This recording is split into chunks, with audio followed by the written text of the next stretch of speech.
Hey guys, Louie here, and the Vikings have landed.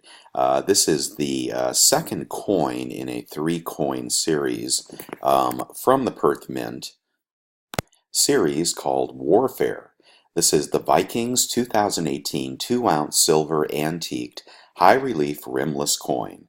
And let's get a look at the packaging here. There is the packaging on this one. This is the second coin in the series. If you recall, I unboxed the first coin a month or two ago. Let's get a look at that really quickly. I think it's still down here. Okay, that was the first coin in the series, which was the Roman Legion. All right, which was pretty cool, and I do like that second image even better, though. So the deal on these coins is it is a series of only three Warfare coins. They sell for about $140, more or less, for 2 ounces of silver antiqued rimless.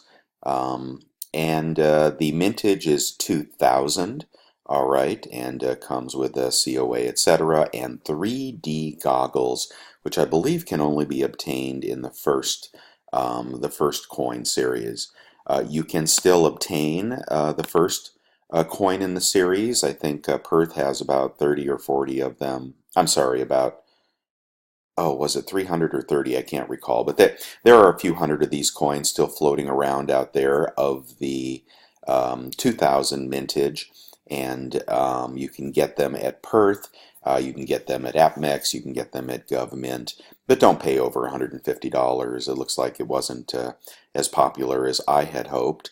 But the second coin in the series I really do like, and I'm debating getting it to complete to move on with this series.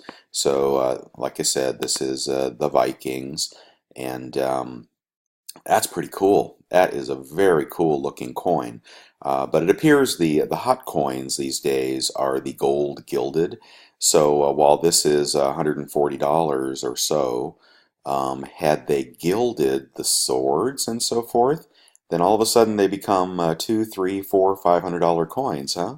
Are you guys following that movement on the gilded coin series, which are now those have mintages of 500.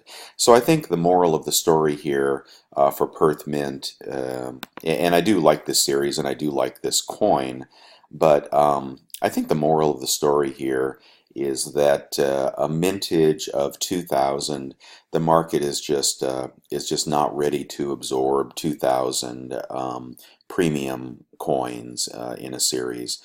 They needed to get that down around 1,000 or maybe even 500 to catch some traction on this little series. But it is definitely a cool coin, and it's got this 3D viewer, and I could think of sillier things to do with my money. So tell me, will any of you be buying the Vikings coin? Um, Even if you just got that one, that's pretty nice. What are your thoughts? Okay, see you guys later.